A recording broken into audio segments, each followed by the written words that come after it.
ಶಿವರಾತ್ರಿ ಮಹಾಶಿವರಾತ್ರಿ, ಇದೇ ಶಿವರಾತ್ರಿ ಮಹಾಶಿವರಾತ್ರಿ. ಪರಮಾತ್ಮನು ತಾನೇ ಬಂದ ಶುಭರಾತ್ರಿ, ಪರಮಾತ್ಮನು ತಾನೇ ಬಂದ ಶುಭರಾತ್ರಿ. ಕಲಿಯುಗದ ಅಂತಿಮದಲ್ಲಿ ಅಜ್ಞಾನದ ಕತ್ತಲೆಯಲ್ಲಿ ಜ್ಞಾನವೆಂಬ ಬೆಳಕನ್ನು ಚೆಲ್ಲಿ ಶಿವನೇ ಧರೆಗೆ ಬಂದಿಹ ರಾತ್ರಿ, ರಾಜಯೋಗ ಕಲಿಸಿದ ರಾತ್ರಿ.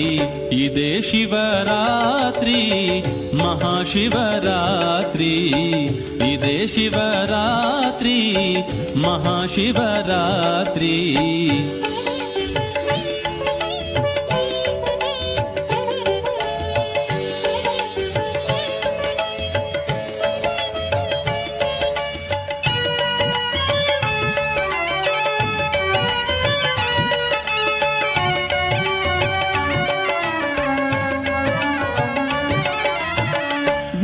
ಜ್ಯೋತಿ ಬೆಳಗುವ ರಾತ್ರಿ, ವಿಕಾರಗಳ ಗೆಲ್ಲುವ ರಾತ್ರಿ. ಜ್ಞಾನ ಜ್ಯೋತಿ ಬೆಳಗುವ ರಾತ್ರಿ, ವಿಕಾರಗಳ ಗೆಲ್ಲುವ ರಾತ್ರಿ. ಮನದಿ ಜಾಗೃತಿ ಮೂಡಿದ ರಾತ್ರಿ, ಸಂಗಮ ಯುಗವೇ ನಿಜ ಶಿವರಾತ್ರಿ. ಶಿವನ ನೆನಪೇ ನಿಜ ಉಪವಾಸ, ಶಿವನ ನೆನೆದರೆ ಸ್ವರ್ಗದ ವಾಸ. ಇದೇ ಶಿವರಾತ್ರಿ ಮಹಾಶಿವರಾತ್ರಿ, ಇದೇ ಶಿವರಾತ್ರಿ ಮಹಾಶಿವರಾತ್ರಿ.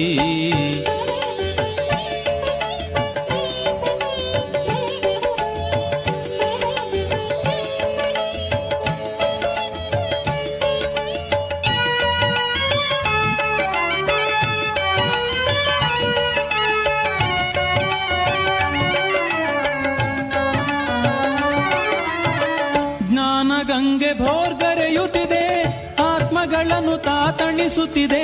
ಜ್ಞಾನ ಗಂಗೆ ಭೋರ್ಗರೆಯುತ್ತಿದೆ, ಆತ್ಮಗಳನ್ನು ತಾತಣಿಸುತ್ತಿದೆ. ಶಿವಸೇನೆಯು ಮುನ್ನುಗ್ಗುತ್ತಿದೆ, ಅಸುರ ಶಕ್ತಿಯು ದಹಿಸುತ್ತಿದೆ. ಅಜ್ಞಾನದ ಕರಾಳ ರಾತ್ರಿ, ಜ್ಞಾನ ಸೂರ್ಯನು ಮೂಡಿದ ರಾತ್ರಿ. ಇದೇ ಶಿವರಾತ್ರಿ ಮಹಾಶಿವರಾತ್ರಿ, ಇದೇ ಶಿವರಾತ್ರಿ ಮಹಾಶಿವರಾತ್ರಿ. ಪರಮಾತ್ಮನು ತಾನೇ ಬಂದ ಶುಭರಾತ್ರಿ, ಪರಮಾತ್ಮನು ತಾನೇ ಬಂದ ಶುಭರಾತ್ರಿ. ಕಲಿಯುಗದ ಅಂತಿಮದಲ್ಲಿ ಅಜ್ಞಾನದ ಕತ್ತಲೆಯಲ್ಲಿ ಜ್ಞಾನವೆಂಬ ಬೆಳಕನ್ನು ಚೆಲ್ಲಿ ಶಿವನೇ ಧರೆಗೆ ಬಂದಿಹ ರಾತ್ರಿ, ರಾಜಯೋಗ ಕಲಿಸಿದ ರಾತ್ರಿ. ಇದೇ ಶಿವರಾತ್ರಿ ಮಹಾಶಿವರಾತ್ರಿ, ಇದೇ ಶಿವರಾತ್ರಿ ಮಹಾಶಿವರಾತ್ರಿ.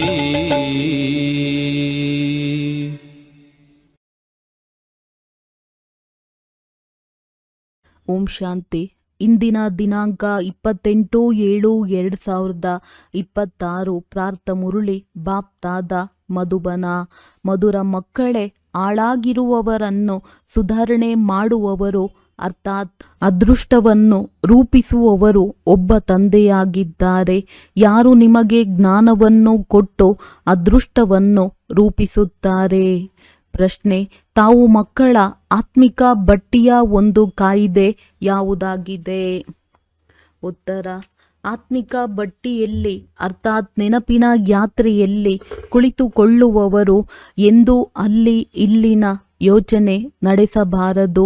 ಒಬ್ಬ ತಂದೆಯನ್ನು ನೆನಪು ಮಾಡಬೇಕು. ಒಂದು ವೇಳೆ ಬುದ್ಧಿ ಅಲ್ಲಿ ಇಲ್ಲಿ ಅಲೆದಾಡುವುದಾದರೆ ತೂಕಡಿಸುತ್ತಾರೆ, ಆಕಳಿಕೆ ಬರುತ್ತದೆ. ಇದರಿಂದ ವಾಯುಮಂಡಲ ಕೆಡುತ್ತದೆ, ತಮಗೆ ತಾವೇ ನಷ್ಟ ಮಾಡಿಕೊಳ್ಳುತ್ತಾರೆ. ಗೀತೆ ಹೃದಯದ ಆಶ್ರಯ. ಓಂ ಶಾಂತಿ. ಮಧುರಾತಿ ಮಧುರ ಆತ್ಮಿಕ ಮಕ್ಕಳು ಹಾಡಿನ 2 ಶಬ್ದಗಳನ್ನು ಕೇಳಿದ್ದೀರಿ. ಮಕ್ಕಳಿಗೆ ಎಚ್ಚರಿಕೆ ಸಿಗುತ್ತದೆ. ಈ ಸಮಯದಲ್ಲಿ ಕೇವಲ ನೀವು ಬ್ರಾಹ್ಮಣರ ವಿನಃ ಎಲ್ಲರ ಅದೃಷ್ಟ ಹಾಳಾಗಿದೆ. ಅದೃಷ್ಟವನ್ನು ರೂಪಿಸುವವರು ಎಂದು ತಂದೆಗೆ ಹೇಳಲಾಗುತ್ತದೆ. ತಮಗೆ ಗೊತ್ತಿದೆ ಶಿವಬಾಬಾ ಎಷ್ಟು ಮಧುರವಾಗಿದ್ದಾರೆ ಎಂದು. ಬಾಬಾ ಎಂಬ ಅಕ್ಷರ ಮಧುರವಾಗಿದೆ. ತಂದೆಯಿಂದ ಎಲ್ಲ ಆತ್ಮರಿಗೆ ಆಸ್ತಿ ಸಿಗುತ್ತದೆ. ಲೌಕಿಕ ತಂದೆಯಿಂದ ಮಕ್ಕಳಿಗೆ ಆಸ್ತಿ ಸಿಗುತ್ತದೆ. ಹೆಣ್ಣು ಮಗುವಿಗೆ ಸಿಗುವುದಿಲ್ಲ. ಇಲ್ಲಿ ಗಂಡು ಮಗು ಅಥವಾ ಹೆಣ್ಣು ಮಗು ಎಲ್ಲರೂ ಆಸ್ತಿಗೆ ಹಕ್ಕುದಾರರಾಗಿದ್ದಾರೆ. ತಂದೆ ಆತ್ಮರಿಗೆ ಅರ್ಥಾತ್ ತಮ್ಮ ಮಕ್ಕಳಿಗೆ ಓದಿಸುತ್ತಾರೆ. ನಾವೆಲ್ಲ ಸಹೋದರರಾಗಿದ್ದೇವೆ ಎಂದು ಆತ್ಮ ತಿಳಿಯುತ್ತದೆ. ಇದಕ್ಕೆ ಬ್ರದರ್ಹುಡ್ ವಿಶ್ವ ಭ್ರಾತೃತ್ವ ಎಂದು ಹೇಳಲಾಗುತ್ತದೆ. ಎಲ್ಲವೇ ಒಬ್ಬ ಭಗವಂತನ ಮಕ್ಕಳಾಗಿದ್ದೇವೆ. ಆದರೆ ಇಷ್ಟು ಯುದ್ಧ ಜಗಳ ಏಕೆ ಮಾಡುತ್ತಾರೆ? ಎಲ್ಲರೂ ಪರಸ್ಪರ ಜಗಳ ಮಾಡುತ್ತಲೇ ಇರುತ್ತಾರೆ. ಅನೇಕ ಧರ್ಮ, ಅನೇಕ ಮತಗಳಿದೆ ಮತ್ತು ಮುಖ್ಯ ಮಾತಂತೂ ರಾವಣ ರಾಜ್ಯದಲ್ಲಿ ಯುದ್ಧವೇ ನಡೆಯುತ್ತದೆ. ಏಕೆಂದರೆ ವಿಕಾರಗಳ ಪ್ರವೇಶತೆ ಆಗುತ್ತದೆ. ಕಾಮ ವಿಕಾರದ ಮೇಲೆ ಎಷ್ಟೊಂದು ಯುದ್ಧ ಜಗಳ ನಡೆಯುತ್ತದೆ. ಈ ರೀತಿ ಬಹಳ ರಾಜರು ಯುದ್ಧ ಮಾಡಿದ್ದರು. ಕಾಮ ವಿಕಾರಕ್ಕಾಗಿ ಅನೇಕರು ಜಗಳ ಮಾಡುತ್ತಾರೆ. ಎಷ್ಟು ಖುಷಿ ಆಗುತ್ತಾರೆ. ಯಾರ ಜೊತೆಯಾದರೂ ಮನಸ್ಸಾದರೆ ಒಡೆಯುವುದು ಮಾಡುತ್ತಾರೆ. ಕಾಮ ಮಹಾಶತ್ರುವಾಗಿದೆ. ಕ್ರೋಧ ಮಾಡಿಕೊಳ್ಳುವವರಿಗೆ ಕ್ರೋಧಿ ಎಂದು ಹೇಳಲಾಗುತ್ತದೆ. ಲೋಭ ಇರುವವರಿಗೆ ಲೋಭಿ ಎಂದು ಹೇಳಲಾಗುತ್ತದೆ. ಆದರೆ ಕಾಮಿ ಆಗಿರುವವರಿಗೆ ಅನೇಕ ಹೆಸರುಗಳಿಟ್ಟಿದ್ದಾರೆ. ಆದರೆ ಅಮೃತವನ್ನು ಬಿಟ್ಟು ವಿಷವನ್ನು ಏಕೆ ಕುಡಿಯುವುದು? ಶಾಸ್ತ್ರದಲ್ಲಿ ಅಮೃತ ಎಂದು ಹೆಸರು ಕೊಟ್ಟಿದ್ದಾರೆ. ಸಾಗರ ಮಂಥನ ಮಾಡಿದಾಗ ಅಮೃತ ಬಂದಿದೆ ಎಂದು ತೋರಿಸುತ್ತಾರೆ. ಲಕ್ಷಿಗೆ ಕಳಶವನ್ನು ಕೊಟ್ಟಿದ್ದಾರೆ.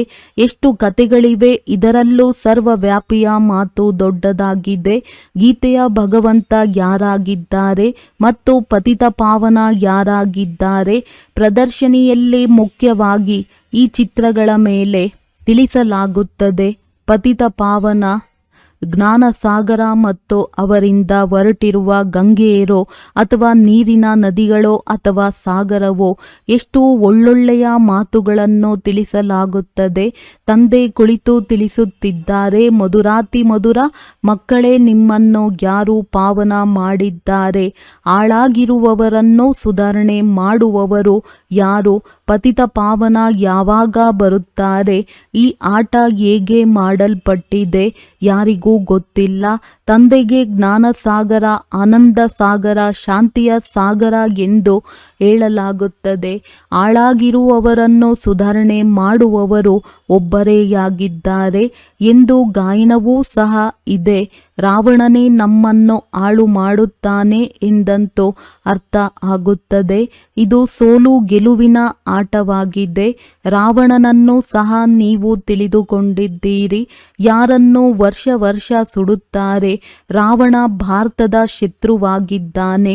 ಭಾರತದಲ್ಲಿಯೇ ಪ್ರತಿ ವರ್ಷ ಸುಡುತ್ತಾರೆ. ಯಾವಾಗಿನಿಂದ ಸುಡುತ್ತಾ ಬಂದಿದ್ದೀರಾ ಎಂದು ಅವರನ್ನು ಕೇಳಿ. ಅಂದಾಗ ಇದು ಅನಾದಿಯಿಂದ ಸೃಷ್ಟಿ ಆರಂಭ ಆದಾಗಿನಿಂದ ನಡೆಯುತ್ತಾ ಬಂದಿದೆ ಎಂದು ಹೇಳುತ್ತಾರೆ. ಶಾಸ್ತ್ರದಲ್ಲಿ ಓದಿರುವುದೆಲ್ಲ ಸತ್ಯ ಎಂದು ಹೇಳುತ್ತಾ ಬಂದಿದ್ದಾರೆ. ಈಶ್ವರನಿಗೆ ಸರ್ವವ್ಯಾಪಿ ಎಂದು ಹೇಳುವುದು ಮುಖ್ಯ ತಪ್ಪಾಗಿದೆ. ತಂದೆ ಇದು ಯಾರ ತಪ್ಪಾಗಿದೆ ಎಂದು ಹೇಳುವುದಿಲ್ಲ. ಇದು ಡ್ರಾಮಾದಲ್ಲಿ ನಿಗದಿಯಾಗಿದೆ. ಸೋಲು ಗೆಲುವಿನ ಆಟವಾಗಿದೆ. ಮಾಯಿಯ ಜೊತೆ ಸೋತಾದಾಗ ಸೋಲು, ಗೆದ್ದಾಗ ಗೆಲುವು. ಮಾಯಿಯ ಜೊತೆ ಹೇಗೆ ಸೋಲುವುದು ಅದನ್ನೂ ಸಹ ತಿಳಿಸಲಾಗುತ್ತದೆ. ಪೂರ್ತಿ ಅರ್ಧಕಲ್ಪ ರಾವಣ ರಾಜ್ಯ ನಡೆಯುತ್ತದೆ. 1 ಸೆಕೆಂಡಿನ ಅಂತರವೂ ಸಹ ಇರಲು ಸಾಧ್ಯವಿಲ್ಲ. ರಾಮರಾಜ್ಯದ ಸ್ಥಾಪನೆ, ರಾವಣ ರಾಜ್ಯದ ವಿನಾಶವು ತನ್ನ ಸಮಯದಲ್ಲಿ ಸರಿಯಾಗಿ ಆಗುತ್ತದೆ. ಸತ್ಯಯುಗದಲ್ಲಿ ಲಂಕೆ ಇರುವುದಿಲ್ಲ. ಅದಂತೂ ಬುದ್ಧ ಧರ್ಮದ ಖಂಡವಾಗಿದೆ. ಲಂಡನ್ ಈ ಕಡೆ ಇದೆ, ಅಮೆರಿಕ ಈ ಕಡೆ ಇದೆ ಎಂದು ಓದಿರುವವರ ಬುದ್ಧಿಯಲ್ಲಿ ಇರುತ್ತದೆ. ವಿದ್ಯೆಯಿಂದ ಬುದ್ಧಿಯ ಬೀಗ ತೆರೆಯಲಾಗುತ್ತದೆ. ಬೆಳಕು ಬರುತ್ತದೆ. ಇದಕ್ಕೆ ಜ್ಞಾನದ 3ನೇ ನೇತ್ರ ಎಂದು ಹೇಳಲಾಗುತ್ತದೆ. ವೃದ್ಧರು ಬಹಳ ವಿಷಯಗಳನ್ನು ತಿಳಿದುಕೊಳ್ಳಲು ಸಾಧ್ಯವಿಲ್ಲ. ಇವರು ಒಂದು ಮುಖ್ಯ ಮಾತನ್ನು ಧಾರಣೆ ಮಾಡಿಕೊಳ್ಳಬೇಕು. ಯಾವುದು ಅಂತ್ಯದಲ್ಲಿ ಕೆಲಸಕ್ಕೆ ಬರುವುದು. ಮನುಷ್ಯರು ಶಾಸ್ತ್ರಗಳನ್ನಂತೂ ಬಹಳ ಓದುತ್ತಾರೆ, ಆದರೂ ಕೊನೆಗೆ ರಾಮ ರಾಮ ಎಂಬುದು ಹೇಳಿ ಎಂದು ಒಂದು ಅಕ್ಷರವನ್ನು ಹೇಳಿಬಿಡುತ್ತಾರೆ. ಶಾಸ್ತ್ರವನ್ನು ಕೇಳಿಸಿ, ವೇದವನ್ನು ಕೇಳಿಸಿ ಎಂದು ಹೇಳುವುದಿಲ್ಲ. ಕೊನೆಗೆ ರಾಮನನ್ನು ನೆನಪು ಮಾಡಿ ಎಂದು ಹೇಳುತ್ತಾರೆ. ಯಾರು ಹೆಚ್ಚು ಸಮಯ ಯಾವ ಚಿಂತನೆಯಲ್ಲಿ ಇರುತ್ತಾರೆ, ಅಂತ್ಯದಲ್ಲೂ ಅದೇ ನೆನಪು ಬಂದು ಬಿಡುತ್ತದೆ. ಈಗ ಎಲ್ಲರ ವಿನಾಶವಂತೂ ಆಗಬೇಕಾಗಿದೆ. ಎಲ್ಲರೂ ಯಾರನ್ನು ನೆನಪು ಮಾಡುತ್ತಾರೆ ಎಂದು ನಿಮಗೆ ಗೊತ್ತಿದೆ. ಕೆಲವರು ಕೃಷ್ಣನನ್ನು, ಕೆಲವರು ಗುರುವನ್ನು ನೆನಪು ಮಾಡುತ್ತಾರೆ. ಕೆಲವರು ತಮ್ಮ ದೇಹ ಸಂಬಂಧಿಗಳನ್ನು ನೆನಪು ಮಾಡುತ್ತಾರೆ. ದೇಹವನ್ನು ನೆನಪು ಮಾಡಿದರೆ ಎಲ್ಲವೂ ಸಮಾಪ್ತಿ ಆಗಿಬಿಡುತ್ತದೆ. ತಮ್ಮನ್ನು ತಾವು ಆತ್ಮ ಎಂದು ತಿಳಿದು ತಂದೆಯನ್ನು ನೆನಪು ಮಾಡಿ ಎಂಬ ಒಂದೇ ಮಾತನ್ನು ಇಲ್ಲಿ ನಿಮಗೆ ತಿಳಿಸಲಾಗುತ್ತದೆ. ನಾವು ಎಷ್ಟು ನೆನಪು ಮಾಡುತ್ತೇವೆ ಎಂದು ಚಾರ್ಟ್ ಇಟ್ಟುಕೊಳ್ಳಿ. ಎಷ್ಟು ನೆನಪು ಮಾಡುತ್ತೀರೋ ಅಷ್ಟು ಪಾವನರಾಗುತ್ತಾ ಹೋಗುತ್ತೀರಿ. ಗಂಗೆಯಲ್ಲಿ ಸ್ನಾನ ಮಾಡುವುದರಿಂದ ಪಾವನರಾಗುತ್ತೀರೆಂದಲ್ಲ. ಆತ್ಮನ ಮಾತಾಗಿದೆ ಎಲ್ಲವೇ. ಆತ್ಮವೇ ಪಾವನ ಆಗುತ್ತದೆ, ಆತ್ಮನೇ ಪತಿತ ಆಗುತ್ತದೆ ಎಲ್ಲವೇ. ಆತ್ಮ ನಕ್ಷತ್ರ ಬಿಂದು ಆಗಿದೆ ಎಂದು ತಂದೆ ತಿಳಿಸಿದ್ದಾರೆ. ಭೃಕುಟಿಯ ಮಧ್ಯದಲ್ಲಿ ಆತ್ಮ ಇರುವುದು. ಆತ್ಮ ನಕ್ಷತ್ರ ಅತಿ ಸೂಕ್ಷ್ಮವಾಗಿದೆ. ತಾವು ಮಕ್ಕಳೇ ಈ ಮಾತುಗಳನ್ನು ತಿಳಿದುಕೊಳ್ಳಲು ಸಾಧ್ಯ. ನಾನು ಕಲ್ಪದ ಸಂಗಮದಲ್ಲಿ ಬರುತ್ತೇನೆ ಎಂದು ನಾನು ತಿಳಿಸಿದ್ದೇನೆ. ಘೋರ ಅಂಧಕಾರ ಮತ್ತು ಘೋರ ಬೆಳಕಿನ ಸಂಗಮದಲ್ಲಿ ಬರುತ್ತೇನೆ. ಬಾಕಿ ಯುಗ ಯುಗದಲ್ಲಿ ಬರುವ ಅವಶ್ಯಕತೆ ಇಲ್ಲ. ಏಣಿಯನ್ನು ಇಳಿಯುತ್ತಲೇ ಬರುತ್ತೀರಿ. ಪೂರ್ಣ 84 ಜನ್ಮಗಳ ಏಣಿ ಇಳಿದಾಗ ತಂದೆಯೂ ಬರುತ್ತಾರೆ.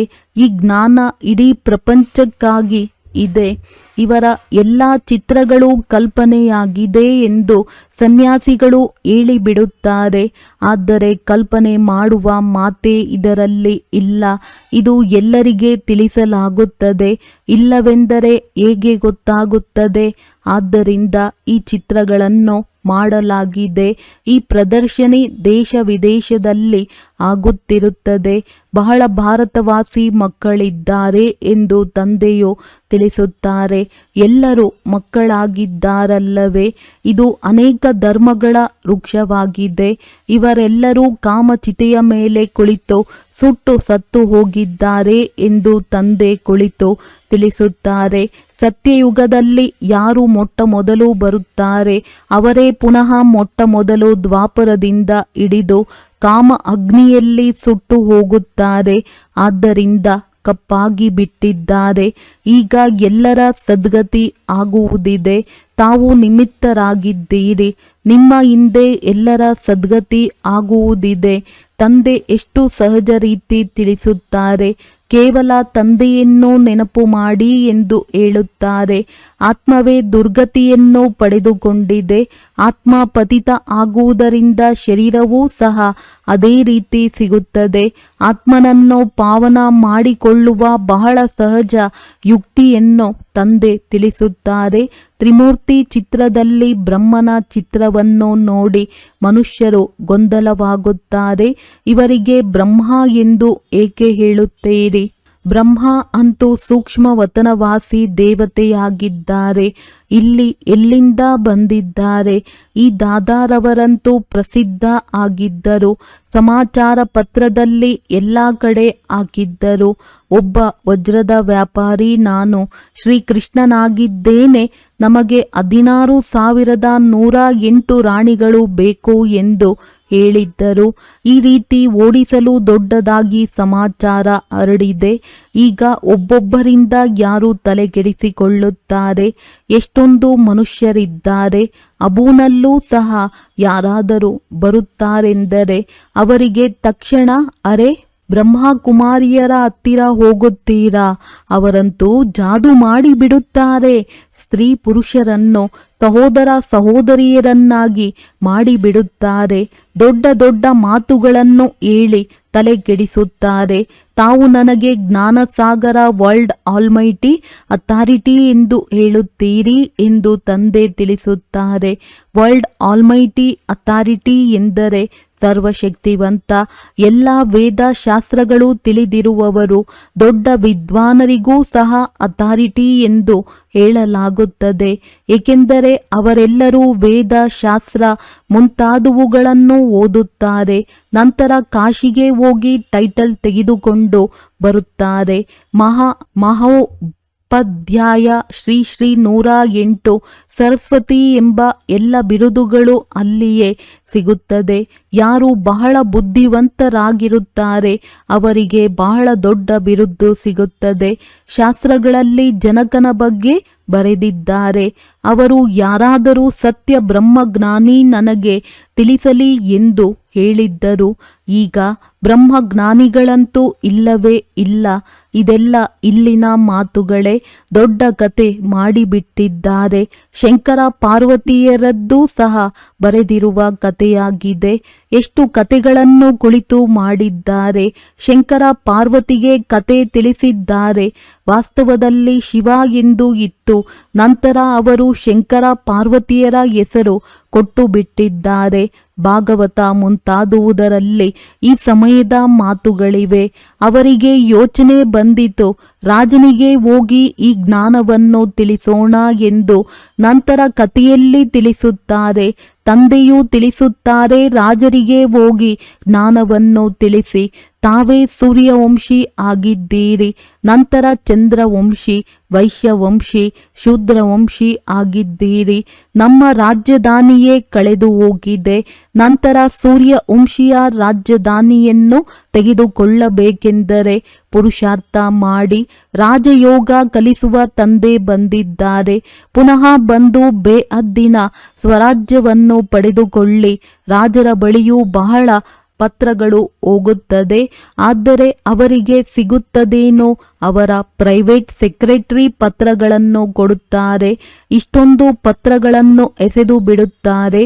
ಕೆಲವೊಂದರಲ್ಲಿ ಅವಶ್ಯವಾಗಿರುವ ಮಾತುಗಳಿದ್ದರೆ ಅವರಿಗೆ ತೋರಿಸುತ್ತಾರೆ. ಅಷ್ಟವಕ್ರ ಜನಕನಿಗೆ ಸೆಕೆಂಡಿನಲ್ಲಿ ಜೀವನ್ ಮುಕ್ತಿಯ ಸಾಕ್ಷಾತ್ಕಾರ ಮಾಡಿಸಿದ್ದರು ಎಂದು ಹೇಳುತ್ತಾರೆ. ಈಗ ತಂದೆ ನಿಮಗೆ ಎಷ್ಟು ಚೆನ್ನಾಗಿ ತಿಳಿಸುತ್ತಾರೆ. ಯಾರು ತಿಳಿದುಕೊಳ್ಳುವರೋ ಇಲ್ಲವೋ ಅವರು ಇಲ್ಲಿ ಅಲ್ಲಿ ನೋಡುತ್ತಿರುತ್ತಾರೆ. ಬಾಬಾ ತಕ್ಷಣ ತಿಳಿದುಕೊಳ್ಳುತ್ತಾರೆ. ಅವರ ಬುದ್ಧಿಯಲ್ಲಿ ಏನೂ ಕುಳಿತುಕೊಳ್ಳುತ್ತಿಲ್ಲ ಎಂದು. ಬಾಬಾ ಎಲ್ಲ ಕಡೆ ನೋಡುತ್ತಾರೆ. ಎಲ್ಲರೂ ಚೆನ್ನಾಗಿ ಕೇಳುತ್ತಾರೆಯೇ? ಇವರ ಬುದ್ಧಿ ಎಲ್ಲೋ ಅಲೆದಾಡುತ್ತಿರುತ್ತದೆ. ಆಕಳಿಸುತ್ತಿರುತ್ತಾರೆ. ಜ್ಞಾನ ಬುದ್ಧಿಯಲ್ಲಿ ಕುಳಿತುಕೊಂಡಿಲ್ಲವೆಂದರೆ ತೂಕಡಿಸುತ್ತಿರುತ್ತಾರೆ. ನಷ್ಟ ಆಗಿಬಿಡುತ್ತದೆ. ಕರಾಚಿಯಲ್ಲಿ ಮಕ್ಕಳ ಬಟ್ಟಿ ಇತ್ತು. ಕೆಲವರು ತೂಕಡಿಸಿದರೆ ಅವರನ್ನು ತಕ್ಷಣ ಹೊರಗೆ ಹಾಕುತ್ತಿದ್ದರು. ತಾವೇ ಕುಳಿತುಕೊಳ್ಳುತ್ತಿದ್ದರು. ಹೊರಗಿನವರು ಯಾರೂ ಬರುತ್ತಿರಲಿಲ್ಲ. ಶುರುವಿನಲ್ಲಿ ಇವರದ್ದು ಬಹಳ ದೊಡ್ಡ ಪಾರ್ಟ್ ನಡೆದಿತ್ತು. ದೊಡ್ಡ ಚರಿತ್ರೆ ಇದೆ. ಶುರುವಿನಲ್ಲಂತೂ ಮಕ್ಕಳು ಬಹಳ ಧ್ಯಾನದಲ್ಲಿ ಹೋಗುತ್ತಿದ್ದರು. ಇದುವರೆಗೂ ಜಾದೂ ಎಂದು ಹೇಳುತ್ತಾರೆ. ಪರಮಪಿತ ಪರಮಾತ್ಮನಿಗೆ ಜಾದೂಗರ್ ಎಂದು ಹೇಳುತ್ತಾರೆ. ಶಿವಬಾಬಾ ನೋಡುತ್ತಾರೆ. ಇವರಿಗೆ ಬಹಳ ಪ್ರೀತಿ ಇದೆ. ನೋಡುತ್ತಿದ್ದಾಗಲೇ ತಕ್ಷಣ ಧ್ಯಾನದಲ್ಲಿ ಹೋಗುತ್ತಿದ್ದರು. ಭಾರತವಾಸಿಗಳಿಗೆ ವೈಕುಂಠವೆಂದರೆ ಬಹಳ ಪ್ರೀತಿ ಇದೆ. ಯಾರಾದರೂ ಸತ್ತು ಹೋದರೆ ವೈಕುಂಠವಾಸಿ ಆದರೂ ಸ್ವರ್ಗವಾಸಿ ಆದರೂ ಎಂದು ಹೇಳುತ್ತಾರೆ. ಈಗ ಇದಂತೂ ನರಕವಾಗಿದೆ. ಎಲ್ಲರೂ ನರಕವಾಸಿ ಆದರು, ಆಗ ಇಂಥವರು ಸ್ವರ್ಗವಾಸಿ ಆದರು ಎಂದು ಹೇಳುತ್ತಾರೆ. ಆದರೆ ಸ್ವರ್ಗದಲ್ಲಂತೂ ಯಾರೂ ಹೋಗುವುದೇ ಇಲ್ಲ. ನಾವು ಸ್ವರ್ಗವಾಸಿ ಆಗಿದ್ದೆವು. ನಂತರ 84 ಜನ್ಮಗಳನ್ನು ತೆಗೆದುಕೊಂಡು ನರಕವಾಸಿ ಆದೆವು ಎಂದು ಈಗ ಕೇವಲ ನೀವಷ್ಟೇ ತಿಳಿದುಕೊಂಡಿದ್ದೀರಿ. ಪುನಃ ಈಗ ಬಾಬಾ ಸ್ವರ್ಗವಾಸಿಯನ್ನಾಗಿ ಮಾಡುತ್ತಿದ್ದಾರೆ. ಸ್ವರ್ಗದಲ್ಲಿ ರಾಜಧಾನಿ ಇರುತ್ತದೆ. ರಾಜಧಾನಿಯಲ್ಲಿ ಬಹಳ ಪದವಿಗಳಿವೆ. ಪುರುಷಾರ್ಥ ಮಾಡಿ ನರನಿಂದ ನಾರಾಯಣರಾಗಬೇಕು. ಮೊಮ್ಮ ಬಾಬಾ ಭವಿಷ್ಯದಲ್ಲಿ ಲಕ್ಷ್ಮೀ ನಾರಾಯಣರಾಗುತ್ತಾರೆ ಎಂದು ತಮಗೆ ಗೊತ್ತಿದೆ. ಈಗ ಪುರುಷಾರ್ಥ ಮಾಡುತ್ತಿದ್ದಾರೆ. ಆದ್ದರಿಂದ ಫಾಲೋ ಫಾದರ್ ಮದರ್ ಎಂದು ಹೇಳಲಾಗುತ್ತದೆ. ಇವರು ಹೇಗೆ ಪುರುಷಾರ್ಥ ಮಾಡಿದರೋ ಅದೇ ರೀತಿ ತಾವೂ ಸಹ ಮಾಡಿ. ಇವರು ನೆನಪಿನಲ್ಲಿ ಇರುತ್ತಾರೆ. ಸ್ವದರ್ಶನ ಚಕ್ರಧಾರಿಯಾಗುತ್ತಾರೆ. ತಾವು ತಂದೆಯನ್ನು ಮತ್ತು ಆಸ್ತಿಯನ್ನು ನೆನಪು ಮಾಡಿ ತ್ರಿಕಾಲದರ್ಶಿಯಾಗಿ ನಿಮಗೆ ಪೂರ್ತಿ ಚಕ್ರದ ಜ್ಞಾನವಿದೆ. ಇದರಲ್ಲಿ ತತ್ಪರರಾಗಿರಿ. ಬೇರೆಯವರಿಗೆ ತಿಳಿಸುತ್ತೀರಿ. ಈ ಸೇವೆಯಲ್ಲಿ ತತ್ಪರರಾಗಿದ್ದರೆ ಬೇರೆ ಯಾವುದೇ ವ್ಯಾಪಾರ ವ್ಯವಹಾರ ನೆನಪಿರುವುದಿಲ್ಲ. ಒಳ್ಳೆಯದು. ಮಧುರಾತಿ ಮಧುರ ಅಗಲಿ ಹೋಗಿ ಮರಳಿ ಸಿಕ್ಕಿರುವ ಮಕ್ಕಳ ಪ್ರತಿ ಮಾತ್ಪಿತಾ ಬಾಪ್ ದಾದಾರವರ ನೆನಪು, ಪ್ರೀತಿ ಹಾಗೂ ಸುಪ್ರಭಾತ. ಆತ್ಮಿಕ ಮಕ್ಕಳಿಗೆ ಆತ್ಮಿಕ ತಂದೆಯ ನಮಸ್ತೆ. ಧಾರಣೆಗಾಗಿ ಮುಖ್ಯ ಸಾರ. ಸತ್ಯಯುಗದಲ್ಲಿ ಶ್ರೇಷ್ಠ ಪದವಿಯನ್ನು ಪಡೆಯಲು ಮಾತಾ ಪಿತಾರವರನ್ನು ಪೂರ್ತಿ ಫಾಲೋ ಮಾಡಬೇಕು. ಅವರ ಸಮಾನ ಪುರುಷಾರ್ಥ ಮಾಡಬೇಕು. ಸೇವೆಯಲ್ಲಿ ತತ್ಪರರಾಗಿರಬೇಕು. ಏಕಾಗ್ರವಾಗಿ ವಿದ್ಯೆಯನ್ನು ಓದಬೇಕು. ನೆನಪಿನ ಸತ್ಯ ಚಾರ್ಟ್ ಇಟ್ಟುಕೊಳ್ಳಬೇಕು. ತಮ್ಮನ್ನು ತಾವು ಆತ್ಮ ಎಂದು ತಿಳಿದು ತಂದೆಯನ್ನು ನೆನಪು ಮಾಡಬೇಕು. ದೇಹ ಮತ್ತು ದೇಹದಾರಿಗಳನ್ನು ನೆನಪು ಮಾಡಬಾರದು. ವರದಾನ: ತಮ್ಮ ಶ್ರೇಷ್ಠ ಸ್ಥಿತಿಯಲ್ಲಿ ಸ್ಥಿತರಾಗಿದ್ದು ಪ್ರತಿಯೊಂದು ಸಂಕಲ್ಪ, ಮಾತು ಹಾಗೂ ಕರ್ಮವನ್ನು ಮಾಡುವಂತಹ ಸಂಪೂರ್ಣ ನಿರ್ವಿಕಾರಿ ಭವ. ಸಂಪೂರ್ಣ ನಿರ್ವಿಕಾರಿ ಅರ್ಥಾತ್ ಯಾವುದೇ ವಿಕಾರದ ಕಡೆಗೂ ಸ್ವಲ್ಪ ಪರ್ಸೆಂಟೇಜ್ನಲ್ಲಿಯೂ ಆಕರ್ಷಣೆ ಆಗಬಾರದು. ಎಂದಿಗೂ ಅದರ ವಿವಶರು ಆಗಬಾರದು. ಶ್ರೇಷ್ಠ ಸ್ಥಿತಿಯುಳ್ಳ ಆತ್ಮರುಗಳು ಯಾವುದೇ ಸಾಧಾರಣ ಸಂಕಲ್ಪವನ್ನು ಮಾಡಲು ಸಾಧ್ಯವಿಲ್ಲ. ಹಾಗಾದರೆ ಯಾವಾಗ ಯಾವುದೇ ಸಂಕಲ್ಪ ಅಥವಾ ಕರ್ಮವನ್ನು ಮಾಡುತ್ತೀರೆಂದರೆ ಪರಿಶೀಲನೆ ಮಾಡಿಕೊಳ್ಳಿರಿ. ಶ್ರೇಷ್ಠವಾದ ಹೆಸರಿನಂತೆ ಶ್ರೇಷ್ಠ ಕರ್ಮವು ಇದೆಯೇ? ಒಂದು ವೇಳೆ ಹೆಸರು ಶ್ರೇಷ್ಠವಾದುದು ಕಾರ್ಯವು ಕನಿಷ್ಠವಾಗಿದ್ದರೆ ಹೆಸರಿಗೆ ಕಳಂಕ ಮಾಡುತ್ತೀರಿ. ಆದ್ದರಿಂದ ಲಕ್ಷ್ಯದ ಪ್ರಮಾಣ ಲಕ್ಷಣವನ್ನು ಧಾರಣೆ ಮಾಡಿಕೊಂಡಾಗ ಹೇಳಲಾಗುತ್ತದೆ ಸಂಪೂರ್ಣ ನಿರ್ವಿಕಾರಿ ಅರ್ಥಾತ್ ಸಂಪೂರ್ಣ ಪವಿತ್ರ ಆತ್ಮ. ಸ್ಲೋಗನ್: ಕರ್ಮವನ್ನು ಮಾಡುತ್ತಾ ಮಾಡಿಸುವಂತಹ ತಂದೆಯ ಸ್ಮೃತಿ ಇದ್ದರೆ ಸ್ವಪುರುಷಾರ್ಥ ಹಾಗೂ ಯೋಗದ ಸಮತೋಲನವು ಸಮಾನವಾಗಿ ಇರುತ್ತದೆ. ಅವ್ಯಕ್ತ ಸೂಚನೆ: ಜ್ವಾಲಾ ಸ್ವರೂಪ ಸ್ಥಿತಿಯಲ್ಲಿರುತ್ತಾ ಶಕ್ತಿಶಾಲಿ ನೆನಪಿನ ಅನುಭವ ಮಾಡಿ ಈ ಕಲಿಯುಗಿ ತಮೋಪ್ರಧಾನ ಜಡ್ಜಡೀಭೂತ ವೃಕ್ಷದ ದುರ್ದಶೆ ನೋಡುತ್ತಾ ಬ್ರಹ್ಮ ತಂದೆಗೆ ಸಂಕಲ್ಪ ಬರುತ್ತದೆ. ಈಗೀಗ ಮಕ್ಕಳ ತಪಸ್ವಿ ರೂಪದ ಮೂಲಕ ಯೋಗ ಅಗ್ನಿಯಿಂದ ಈ ಹಳೆಯ ವೃಕ್ಷವನ್ನು ಭಸ್ಮ ಮಾಡಬೇಕೆಂದು. ಆದರೆ ಇದಕ್ಕೆ ಸಂಘಟಿತ ರೂಪದಲ್ಲಿ ಫುಲ್ ಫೋರ್ಸ್ನಿಂದ ಯೋಗ ಜ್ವಾಲೆಯನ್ನು ಪ್ರಜ್ವಲಿತವಾಗಬೇಕು. ಬ್ರಹ್ಮ ತಂದೆಯ ಈ ಸಂಕಲ್ಪವನ್ನು ಸಂಕಲ್ಪದಲ್ಲಿ ತನ್ನಿರಿ. ಒಳ್ಳೆಯದು. ಓಂ ಶಾಂತಿ.